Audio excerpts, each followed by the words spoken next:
Story with Binaca. सुनिए कहानी Binaca की जुबानी। तो लीजिए, हाजिर है गजानन माधव की कहानी प्रश्न।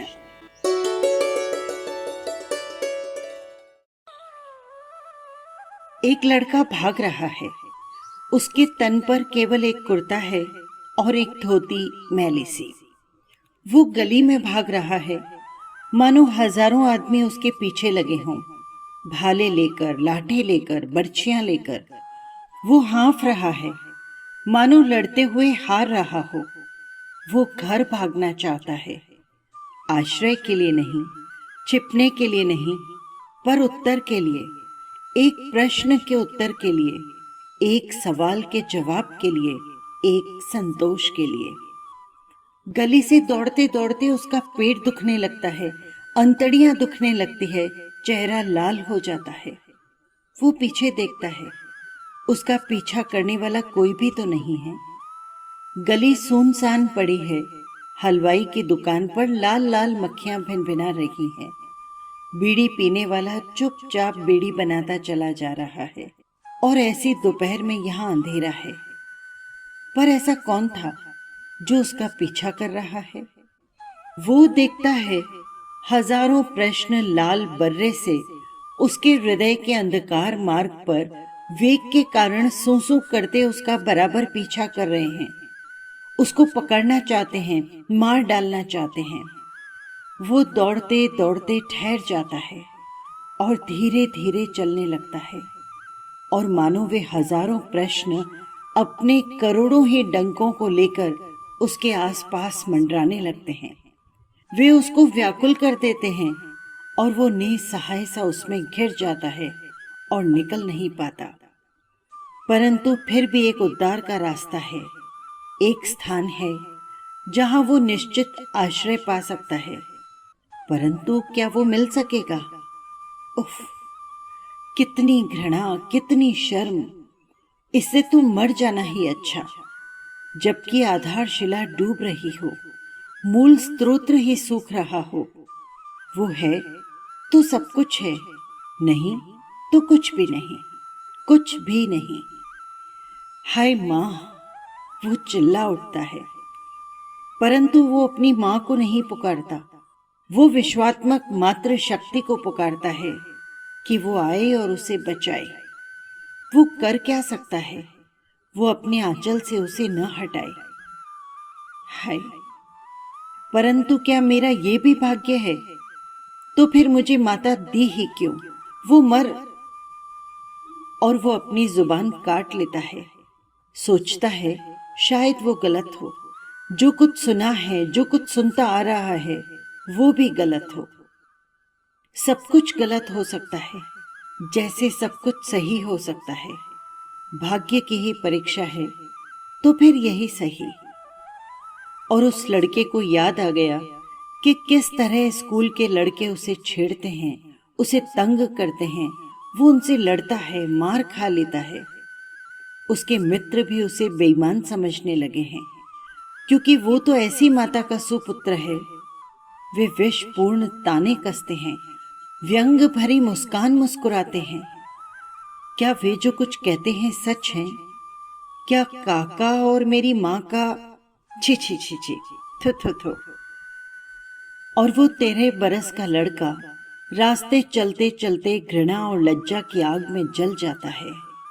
काका जो उसके काका नहीं हैं, और माँ को उसने कई बार पास बैठे हुए देखा था, पर उसे शंका तब नहीं हुई, कैसे होती। पर आज वो उसको उसी तरह घृणा कर रहा है जैसे जलते शरीर के मांस की दुर्गंध। परंतु फिर भी उसे विश्वास सा कुछ है। वो सोच रहा है शायद ऐसा न हो।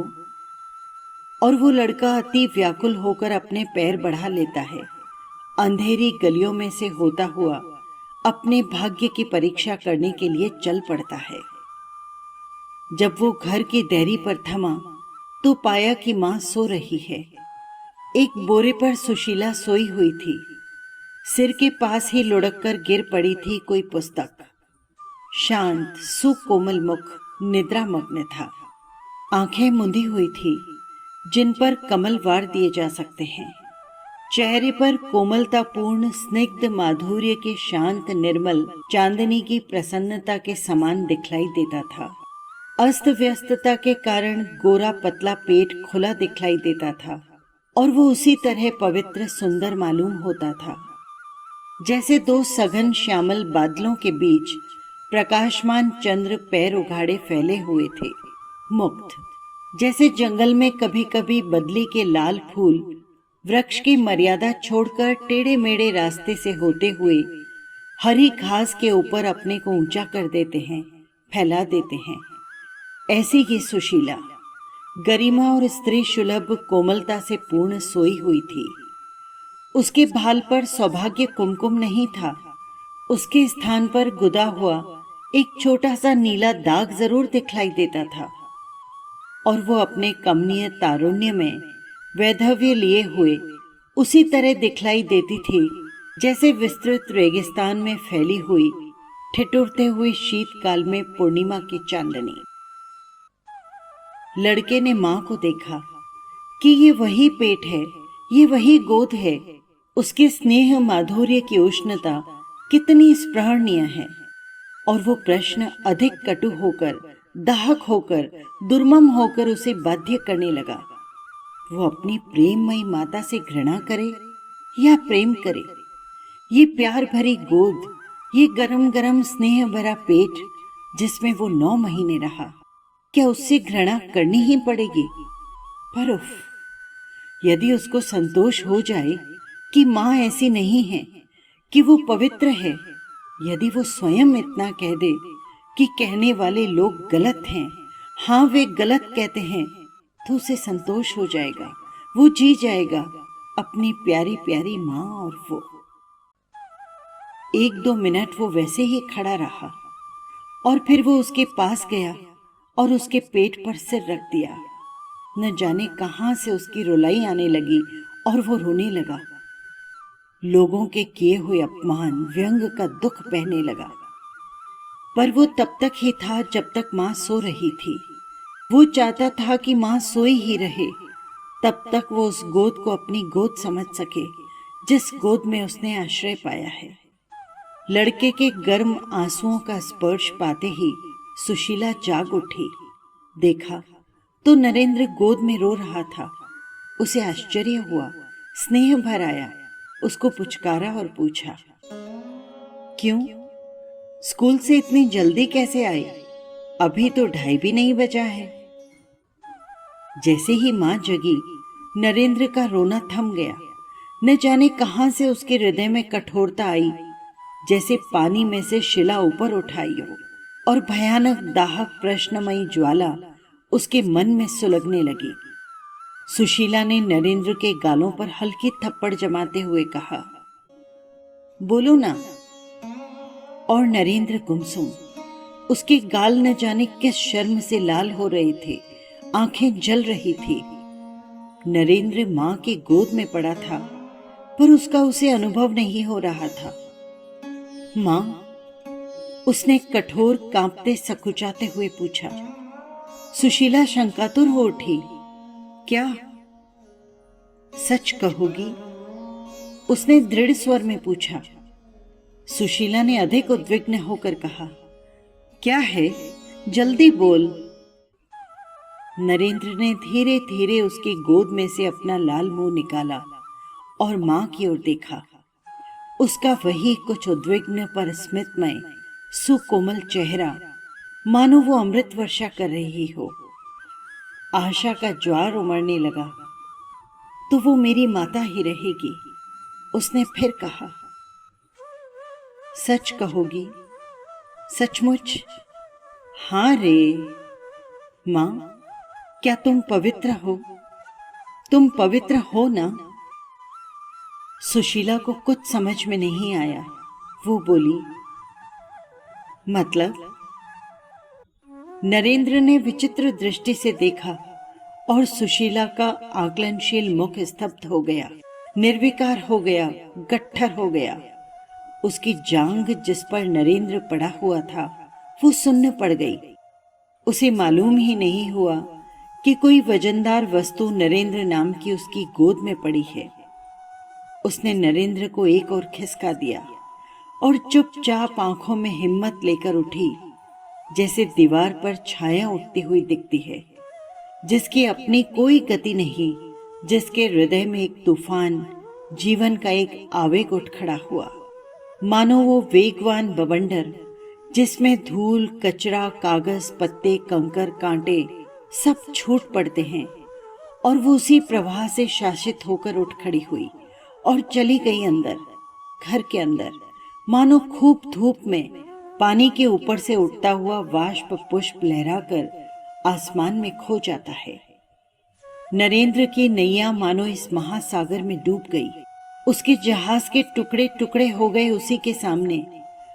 वो क्रंदन विहल होकर रोना चाहने लगा, खूब ऊंचे स्वर से, कि आसमान भी फट जाए और धरती भी भग्न हो जाए। वो ऊंचे स्वर में पुकारने लगा, माँ। मानो कोई यात्री टूटे हुए जहाज के एक तख्ते से लगकर, जो कि उसके हाथ से कभी भी छूट सकता है, घनघोर लहराते हुए समुद्र में अपनी रक्षा के लिए चिल्ला उठता है। मरण देश में वो जीवन के लिए कातर पुकार। पर ये सत्यानाश उसके हृदय के अंदर ही हुआ, और वो निसहाय रोदन स्वर भी उसके हृदय में।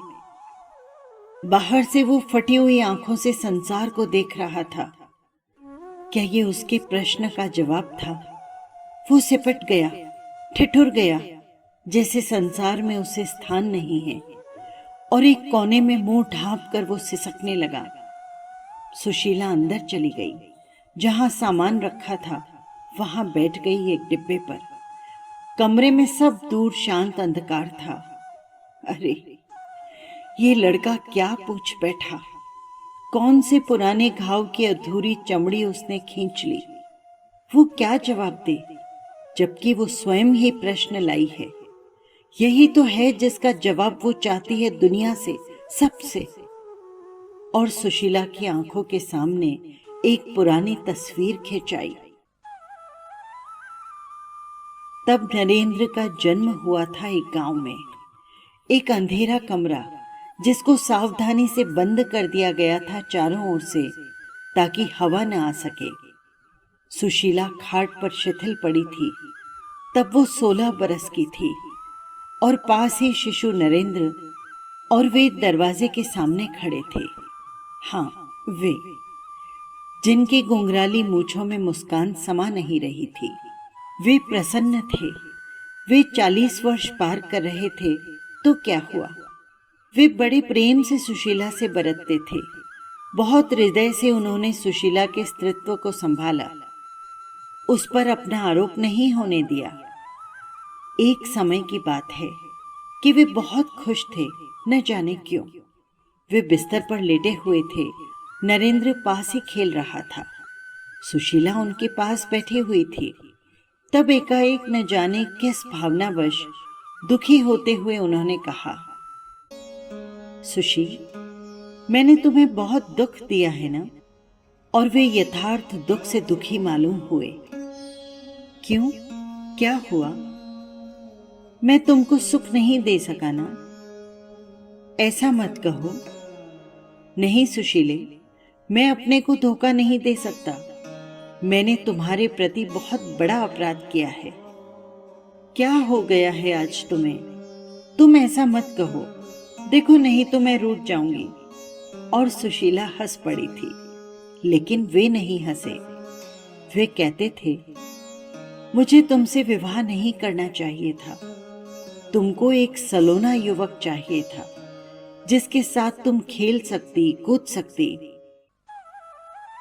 और वे सुशीला के पास सरक आए, उसकी मोह भरी गोद में लुढ़क गए, अपना मुंह छिपा लिया उसमें। शायद वे रो रहे थे, न जाने किस रुदन से, सुख के या दुख के। पर सुशीला का स्नेहमय हाथ उसकी पीठ पर फिर रहा था। इतने प्रौढ़ पर इतने बच्चे, इतने गंभीर पर इतने आकुल। और सुशीला के हृदय में वो क्षण एक मधुर सरोवर की भांति सुखद लहरा रहा था। आज अपवित्रा सुशीला की आंखों में ये चित्र मेघों की भांति घुमड़ कर हृदय में श्रावण वर्षा कर रहा है। इतना विश्वस्त सुख उसे फिर कब मिला था? जीवन के कुछ क्षण ऐसे ही होते हैं जो जन्म भर याद रहते हैं। उनके अपने एक विशेष महत्व रूपी प्रकाश से वे नित्य चमकते रहते हैं और न मालूम किस घड़ी में वे बीमार पड़ गए। उनकी विशाल शक्तिहीन देह मरणासन्न हो गई। वो दृश्य सुशीला की आंखों में तैर आया। मरण शैया पर पड़े हुए पति, अंधेरे कमरे में उपचार करने वाली केवल एक सुशीला और नरेंद्र। फिर वही दृश्य, पर कितना बदला हुआ। वही एकांत, पर कितना अलग। और पति कह रहे हैं, मैंने तुम्हारे प्रति अपराध किया है, मैं चला, नरेंद्र को संभालना। और नरेंद्र को बुलाते हैं। सुशीला नरेंद्र को पकड़कर उनके मुंह के सामने रख देती है। वे चूमने की कोशिश करते हैं और उनकी आंखों से आंसू झर पड़ते हैं। और फिर वे सुशीला से कहते हैं, मैंने तुम्हारा अपराध किया है। और सुशीला रोती हुई नहीं नहीं नहीं कहती है, समझाने की कोशिश करती है। और वे कहते हैं, नरेंद्र को संभालना। इतने में मामा आ जाते हैं। सुशीला हट जाती है। अंतिम क्षण, पति के अंतिम श्वास की कर्राहट और सुशीला का हृदय भग्न, फिर ऊंचा रोदन स्वर, मानो अब वो आसमान को फाड़ देगा। वे कितने अच्छे थे, कितने स्नेहमय, कितने गंभीर, कितने कोमल। और अब पवित्रा सुशीला फिर से दहाड़ मारकर रो पड़ती है। क्या उनको कभी ये मालूम था कि सुशीला को आगे कितना कष्ट सहना पड़ेगा? यदि आज वे होते, चाहे जैसे भी हों, तो क्या इतना दुख होता? कितनी सुरक्षित होती वो? मजाल होती किसी की कि कोई कुछ कह ले। उन्हीं 30 रुपयों में वो अपनी गरीबी का सुख भोगती। परंतु विधि किसके इच्छानुसार चलता है? जब सुख बदा नहीं है तो कहां से मिलेगा? घर के ठीकरे, कुछ सोने चांदी की वस्तुएं बेच बाच कर और उसके जीवन में, विधवा के जीवन में अचानक उसका आना, एक का आना।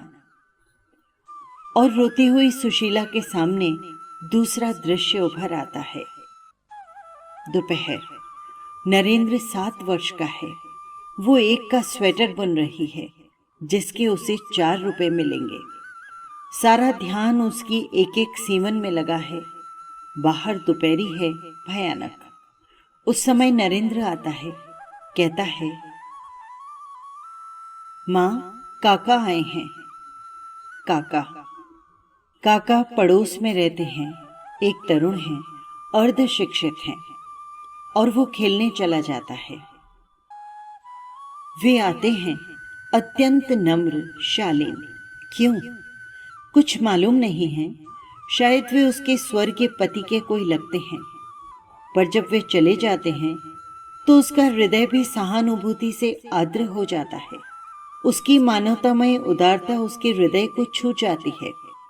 वो उनका आदर करने लगती है। वे उसके पूज्य हो उठते हैं। उनकी स्त्री होती है, रुग्णा, ईमानदार, और एक बच्चा सुधीर। अब सुशीला उनके यहाँ आने जाने लगी है। पति को इतनी फुर्सत नहीं होती कि वो हमेशा बैठा रहे स्त्री के पास।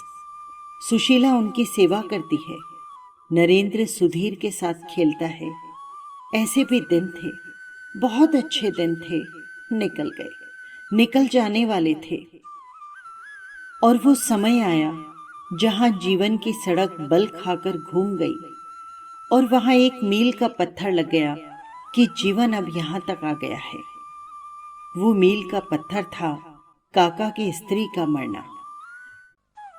कई दिनों के बाद जब सुशीला नरेंद्र को लेकर उनके यहाँ गई तो सुधीर उनके पास खड़ा था। वो रो पड़े। सुशीला चुपचाप बैठी रही। क्या कहती वो? वे और सुधीर, सुशीला और नरेंद्र, क्या ही अजब जोड़ा है। सुशीला जब लौटी तो सोच रही थी कि मुझे उनके पास ही जाकर रहना चाहिए। जिससे कि उन्हें दिलासा हो और उनकी जिंदगी आराम से कटने लगे। वो कितनी सुखमय पवित्र भूमि थी जिस पर उन दोनों का स्नेह टिका था। वे दोनों आमने सामने बैठ जाते, बीच में चाय का ट्रे और दोनों बच्चे।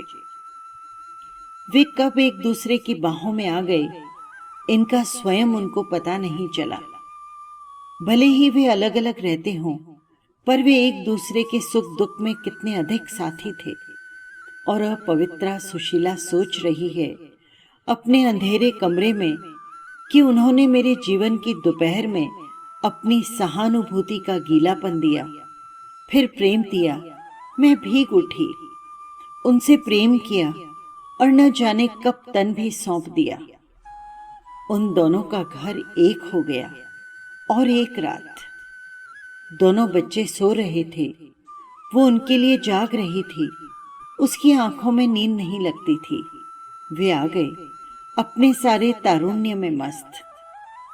और जब वो उनके विहल आलिंगन में बंध गई तो अचानक सुशीला को अपने पतिदेव का ख्याल आया। उनका स्नेहाकुल मुख कह रहा था, तुमको सलोना युवक चाहिए था। उस वक्त सुशीला ने कहा था नहीं नहीं, पर वो आज कह रही थी हाँ हाँ। वो और अधिक गाढ़ होकर उन पर छा गई। पति का ख्याल उसे फिर भी था। आज अपवित्रा सुशीला आंखों में आंसू लेकर और हृदय में ज्वार लेकर सोच रही थी कि उसे अपने जीवन में कहीं भी विसंगति मालूम नहीं हो रही। फिर उसके पति को भी विसंगति कैसे मालूम होती? एक सिरा पति है, दूसरा सिरा काका। इन दोनों सिरों में खोजते हुए भी विरोध नहीं मिल रहा। वो उस सिरे से इस सिरे तक दौड़ती है, इस सिरे से उस सिरे तक, पर सब तरफ एक स्वाभाविक चिकनाहट। फिर वो किस तरह अपवित्र हुई, ये भी तो कोई समझाए। उसकी शुद्ध सरल आत्मा में कैसे अपवित्रता आ लगी? ये सुशीला का प्रश्न है। कोई उत्तर दे सकता है? कमरे में वैसा ही अंधेरा है। बाहर नरेंद्र बैठा है। दोपहर ढल रही है। सुशीला अंदर उद्विग्न है। सोच रही है कि मान लो किसी स्त्री का पति इतना उदार न होता जैसे मेरे थे, तो भी क्या काका सरी के पुरुष के साथ वो अपवित्र हो जाती? क्या वो सब हृदय का धागा जिसमें भाग्य के रंग बुने हुए हैं अपवित्र हो गया? तो फिर पवित्र कौन है? और सुशीला की आंखों के सामने एक और चित्र आया। स्वर्ग में ईश्वर अपने सिंहासन पर बैठा है। न्याय हो रहा है। सब लोग चुप खड़े हैं। सुशीला आती है। उसके हाथ पैर जकड़ दिए गए हैं। उसी के समान दूसरी हजारों स्त्रियां आती है। ईश्वर पूछता है, ये कौन है? हवलदार कहता है, अपवित्रा स्त्रियां। सुशीला पूछ बैठती है, तो फिर पवित्र कौन है? ईश्वर के एक और पवित्र लोग श्वेत वस्त्र परिधान किए हुए कुर्सियों के कतार पर बैठे हैं। क्रोधपूर्वक ईश्वर उनसे पूछता है, क्या तुम सचमुच पवित्र हो? सभी लोग ईश्वर आज्ञानुसार अपने अंदर झांकने लगते हैं, पर वे पवित्र कहाँ थे? सुशीला चिल्ला उठती है उन्माद पूर्वक, उनको कुर्सियों से हटा दिया जाए। चित्र चला जाता है। सुशीला को नरेंद्र का ख्याल आता है। वो बाहर बैठा होगा, उसको लड़के छेड़ते होंगे। बात तो कब की फैल गई है। उफ, उसका भविष्य नहीं, मुझे उसी के भविष्य की चिंता है। और सुशीला के हृदय में कटुता, चिंता और विषाद भर जाता है। हम दोनों साथ साथ पास पास बैठते हैं, पर अब तक तो उसने कभी भी ऐसा नहीं किया। उसने तो उसे स्वाभाविक मान लिया। उसकी सारी सहज पवित्रता की सरलता को उसने स्वीकार कर लिया। फिर ये प्रश्न कैसा? कैसी महत्ती विडंबना है। और मेरे प्रश्न का उत्तर कौन दे रहा है हिम्मत किसी में? इतने में नरेंद्र के साथ बहुत कुछ हो गया। काका चले आए। वे पढ़ते हुए बैठे रहे। नरेंद्र घृणा से जल रहा था। वे कुछ पूछते तो उन्हें वो काट खाता। यही तो है वो पुरुष जिसने उससे उसकी माता को छीन लिया। भाग्य था कि काका वहां से चले गए।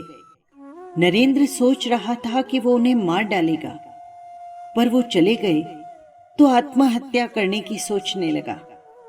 वो फौरन जाकर अपनी जान दे देगा। उफ, 3 घंटे कितने घोर हैं। मां न जाने किस दुख में शिथिल से चली आई।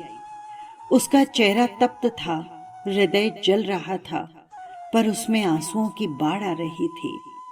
नरेंद्र मुंह ढांपे हुए था। सुशीला उसके पास चली गई, एकदम उसको अपनी गोद में ले लिया। उसकी आंखों से जलधारा बरसने लगी और वो जोर जोर से चुंबन लेने लगी। नरेंद्र ने देखा जैसे उसकी मां उसे फिर मिल गई हो, पर वो खोई ही कहां थी। फिर भी वो कुंठित था, अकड़ा ही रहा। सुशीला अतिलीन हो बोली, तुम मुझे क्या समझते हो नरेंद्र? नरेंद्र सोचता रहा। उसकी जुबान पर आ गया पवित्र, पर कहा नहीं। उसकी गोद में चिपक गया और उसके आंसू सहस्त्र धारा में प्रवाहित होने लगे। युग युग का दुख बहने लगा। तब वे सच्चे मां बेटे थे। सुशीला ने डरते डरते पूछा, तुम उनको, काका को गैर समझते हो? साफ कहो। नरेंद्र ने सोचा और कहा, नहीं। सुशीला ने पूछा, नहीं ना? और उसका मुंह नरेंद्र के मन में समाया हुआ था। सुशीला ने रोते हुए कहा, तुम उनको कभी तकलीफ मत देना। नरेंद्र ने कहा, नहीं मां। सुशीला स्थिर हो गई। जाने किस हवा से मेघ आकाश से भाग गए। वो तीव्र हो बोली, तो मैं अपवित्र कैसे हुई? नरेंद्र की आंखों के सामने वे सब लड़के, दूसरे लोग आने लगे जो उसे इस तरह छेड़ते हैं। उसने त्रस्त होकर कहा, लोग कहते हैं। सुशीला और भी तीव्र होकर बोली, तो तुम उनसे जाकर क्यों नहीं कहते बुलंद आवाज में कि मेरी मां ऐसी नहीं है? नरेंद्र ने कहा, वे मुझे छेड़ते हैं, मुझे तंग करते हैं, मैं स्कूल नहीं जाऊंगा। तुम बुजदिल हो। और ये शब्द नरेंद्र के हृदय में तीक्ष्ण पत्थर के समान जा लगा। वो बच्चा तो था, लेकिन तिल मिला उठा। उसे भूला नहीं। अमूल्य निधि की भांति उस घाव के सत्य को उसने छिपा रखा। और मैं एक दिन पाता हूं कि नरेंद्र एक कलाकार हो गया है। मैं गांव में मास्टरी करता हूं 15 रुपए की। सुशीला मर गई है, पर मैं यही दुनिया के आसमान में कृपाण की भांति तेजस्वी उल्का का प्रकाश छाया हुआ देख रहा हूं, जिसकी पूजा सब लोग कर रहे हैं। मुझे बाद में मालूम हुआ कि ये नरेंद्र कुमार का प्रकाश है, सुशीला की जन्मभूमि। हमारा गांव धन्य है।